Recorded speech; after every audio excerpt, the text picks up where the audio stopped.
Oi, gente, tudo bom? Vamos continuar então com a nossa etapa 2 do vídeo, né?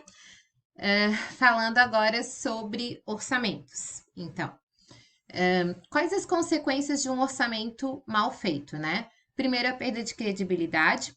Segundo, o aumento de prazo da obra, consequentemente, vai reduzir nosso lucro. 3, o risco de falta de recursos, né, do nosso cliente para poder literalmente executar a nossa obra, finalizar. A desclassificação em licitações. E 5, prejuízo para o construtor. Requisitos para um bom orçamento: o conhecimento detalhado dos serviços, a interpretação dos projetos. Tomem muito cuidado, porque a gente está vendo os projetos em 2 dimensões, mas os ambientes têm 3 dimensões, então às vezes acaba esquecendo, né, alguma coisa. Análise dos cadernos informativos, né? Os memoriais, descritivo, caderno de encargo e basicamente organização, tá? Então, isso é o que a gente precisa para fazer um bom orçamento. Em relação aos tipos de contratação, para projeto, só revisando o que a gente já viu: percentual sobre o valor da obra, determinação da quantidade de horas, contagem dos documentos a serem produzidos, importância do serviço, preço dos serviços e taxa de administração. Em relação à execução, né, cumprimento da Lei 8.666, publicação de editais, divulgação dos editais, atendimento às condições do edital, não há negociação e a decisão é sempre pelo menor preço, tá? O orçamento, ele sempre vai ser baseado na NBR 12.721, que é a avaliação dos custos unitários e preparo de orçamento de construção para incorporação de edifício. O que é isso, gente? Ela vai trabalhar sobre o CUB, tá? Essa norma fala sobre o CUB, que eu já falei antes para vocês. Então, o CUB é o custo unitário básico da construção civil, né? Tem um para cada estado e tem um CUB para cada classificação da edificação. Então, toda vez que eu vou ter que fazer um orçamento baseado no CUB, o que eu faço? Eu vou entrar no site do Sinduscom, no caso Santa Catarina, se a obra for em Santa Catarina. Se a obra for no Pará, eu vou entrar no site do Sinduscom do Pará, tá? Então, eu vou verificar em que estado está a obra, vou entrar no site daquele referido estado e vou verificar o valor do CUB para aquele mês, para aquele momento, para aquele estado, conforme a classificação. Essa classificação, ela parte desde galpão até chegando em edificações de altíssimo padrão, tá? Então, ali eu vou conseguir verificar o CUB para cada um dos tipos de edificações. Eu tenho, para isso, eu vou ter 2 tipos de orçamentos que podem ser trabalhados. O primeiro é o orçamento discriminado, né? O que é esse orçamento discriminado? Basicamente, é um orçamento que vai organizar todos os serviços. Então, todos os serviços que vão ser prestados ali vão vir discriminados. Por exemplo, eletricista, encanador, pedreiro, pintor, telheiro, ceramista. Então, cada um dos itens vai ser discriminado no orçamento, que é diferente do orçamento operacional, aonde eu vou ter o valor global de todos esses serviços. Para fazer certificação, preciso de todos os serviços que eu citei antes. Eu vou pegar eles e vou colocar o valor para todos eles, tá? Então, basicamente, o orçamento discriminado, ele é feito aqui, ó, para as empreitadas, né? Que a gente falou lá no vídeo anterior. E o orçamento operacional, ele é o que me apresentam quando a gente está falando, de empreitada global ou integral.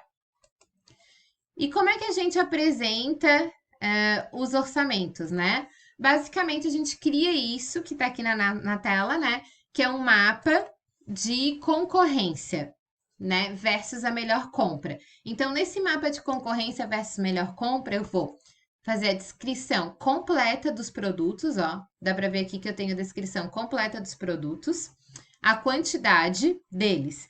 E aí, o ideal é fazer 3 orçamentos, tá?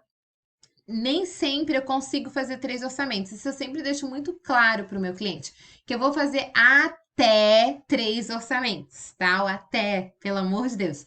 Por quê? Às vezes eu não tenho literalmente 3 mãos de obras boas para determinado serviço. E aí eu não posso comparar uma mão de obra boa para um serviço com uma mão de obra que eu nem conheço, mas eu só vou cumprir tabela para poder oferecer os 3 orçamentos, tá? Então, esse é um cuidado que eu tenho. Eu falo que é até 3 orçamentos. O que é muito importante nesse até 3 orçamentos? Que a gente mande a descrição exatamente igual com todos os itens. Por exemplo, aqui, ó, par LED, potência tal, lâmpada par 30 de LED, potência de 11 watts, 3000K, ou seja, quente, e aqui tá brilha, ou seja, tem a marca. É muito importante, que é diferente de eu fazer Brilliant, fazer Osram, fazer, sei lá, XYZ, entendeu? Isso é importante para que todas as lojas orcem exatamente o mesmo produto, todos os empreiteiros orcem exatamente o mesmo serviço. Então, a descrição tem que ser completa. E aí, eu vou solicitar um orçamento no bruto, ou seja, né, esse valor parcelado, e um orçamento à vista. Então, vocês vão verificar aqui, ó, Santa Rita bruto, Santa Rita à vista, Estecanela bruto, Estecanela à vista, tá? E aí eu vou destacando os valores que eu acho que são mais interessantes para o meu cliente e mando para ele, né? Eles não se preocupam muito com isso, eles gostam de ver isso aqui, ó, essa linha de baixo, né? Que é o total. Então, quanto é que está custando em cada um dos fornecedores esse mesmo produto? É ali que eles se apegam, né? Coisa importante, a gente colocar aqui, ó, parcelamento, quantas vezes? Então, aqui tá dizendo, né? As 2 lojas parcelam em 10 vezes. E eu gosto também de colocar o prazo de entrega, tá? Aliás, se o prazo de entrega que o lojista tá me dando não atende a minha obra, eu já nem mando para o cliente, que é para ele nem correr o risco de querer contratar um material que eu não vou conseguir trabalhar, tá? Agora falando um pouquinho aqui sobre discriminação orçamentária. Isso aqui é um item bem importante para a gente trabalhar também. O que é isso? A gente vai falar discriminação orçamentária, que é o do, né, versus a estrutura analítica do projeto. A discriminação orçamentária, ela depende basicamente dessa análise aqui, ó, da estrutura do projeto. Ou seja, vamos lá, eu sei que eu tenho que construir uma casa. Para construir essa casa, eu vou precisar fazer a fundação, o pavimento térreo e o pavimento de cobertura, ok? Então, 3 itens para essa construção. Dentro desse item fundação, eu ainda consigo fazer 3 subitens: escavação, baldrame e piso. Então, quando eu estou fazendo a minha discriminação orçamentária, eu vou fazer do item fundação, eu vou descrever escavação, baldrame e pisos. Eu vou subdividir isso ainda, porque vai ficar muito mais fácil de eu organizar os materiais que eu vou precisar e o custo da mão de obra. Então, quando eu terminar a escavação, eu sei exatamente quantos % eu gastei do valor total da minha edificação. Isso eu vou fazer até o final. Então, para o pavimento térreo, vigas, paredes e laje. Para cobertura, empena e cobertura, literalmente, né? Então, vantagem de fazer isso, né? De organizar. Por que isso é tão importante? Parece que dá uma trabalheira, né? Porque vai fazer também para mim a função de checklist.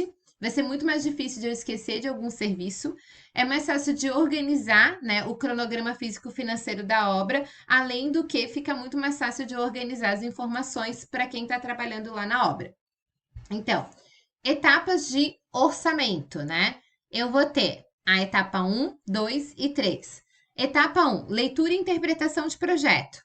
Leitura e interpretação de edital e visita técnica. Isso é muito importante, tá? Que eu consiga fazer toda essa leitura e preferencialmente uma visita técnica, porque olhando a situação eu consigo entender melhor o drama, tá?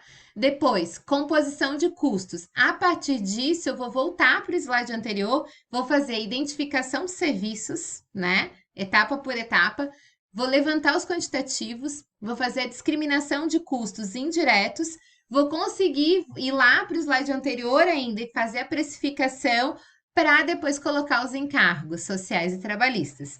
E aí, na etapa 3 é a parte que a gente mais gosta, que é onde eu tendo esse global, eu vou conseguir colocar o meu lucro, né? Quanto eu vou cobrar por esse serviço e basicamente o BDI, que é o benefício de despesas indiretas, né? E impostos.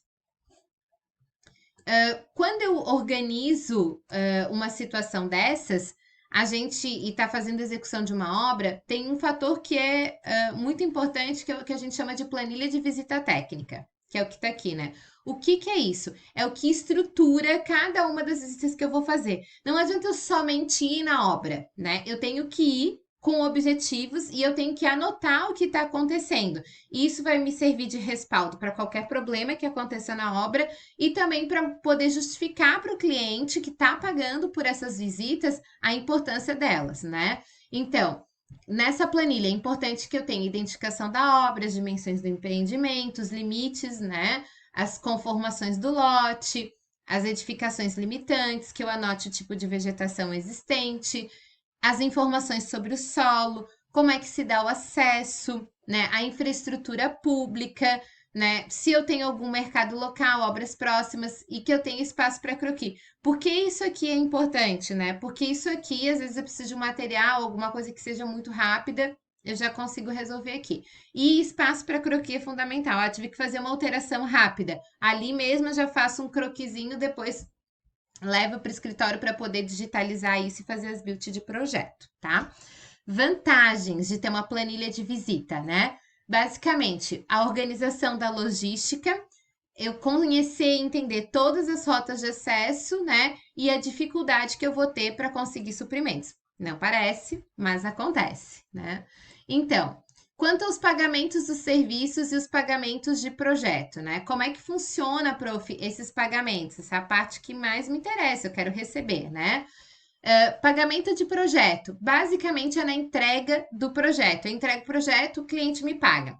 Quando é um valor um pouco maior, a gente já acorda ali, por exemplo, um valor de entrada. Eu sempre peço um valor de entrada.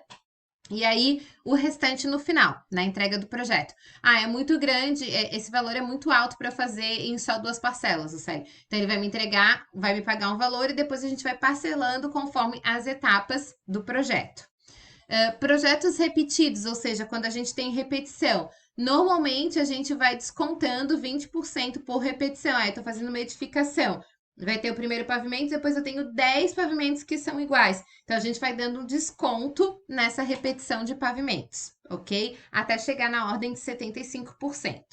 Execução parcial, ou seja, se eu tiver que fazer apenas um servicinho ali do que estava sendo cotado, né? Então a gente vai cobrar 40%, né, do valor de projeto.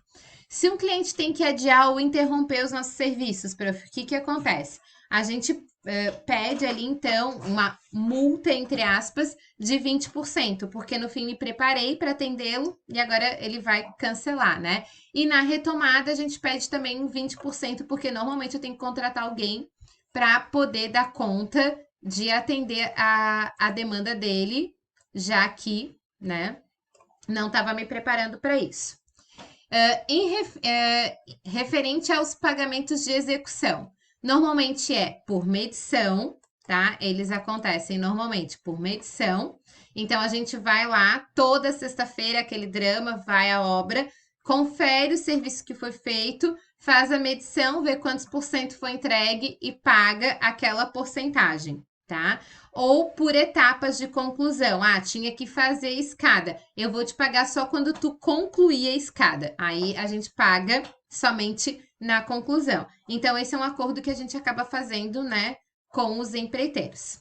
Bom, gente, esse é o material que a gente tinha, né, para essa etapa do ciclo 2. E agora vocês conseguem responder todas as perguntas. Se tiverem qualquer dúvida, não deixem de entrar lá na nossa aula ao vivo para fazer os questionamentos.